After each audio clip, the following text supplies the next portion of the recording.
आ जाओ स्टार्ट करते हैं एमसीक्यू सीरीज। पहले क्वेश्चन में आपको ए के फैक्टर्स गिवन है एक्स वाई क्यूब और बी के फैक्टर्स गिवन है एक्स वाई स्क्वायर। एचसीएफ मांग रहा है। अब याद रखना एचसीएफ क्या होता है, जो दोनों फैक्टर्स कॉमन आते हैं, जो कॉमन आएंगे वो एचसीएफ होगा। तो यहाँ पर आपका कॉमन आ रहा है एक्स वाई स्क्वायर, आंसर हो गया।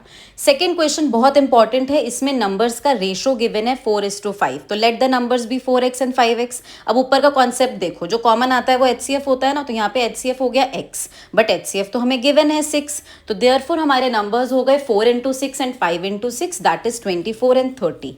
अब आप फॉर्मूले में पुट कर दो, product of numbers is equals to HCF and LCM, और उसमें हमारा एलसीएम आ जाएगा 120। सिंपल फॉर्मूले में डालना है। फाइन, आते हैं थर्ड क्वेश्चन पे। अब थर्ड क्वेश्चन में वो कह रहा है एलसीएम 1200 गिवन है और एचसीएफ क्या नहीं हो सकता।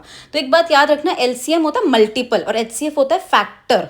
तो ये जो एचसीएफ होता है ना, एक तरीके से जो एलसीएम है ये इसका एक फैक्टर होना जरूरी होता है। इसका सिंपल लैंग्वेज में मतलब है कि जो ये 1200 एलसीएम है, तो जो भी एचसीएफ होगा वो इस 1200 को पूरी तरीके से कट करेगा। देखो 600 से भी कट होता है, 400 से भी और 200 से भी।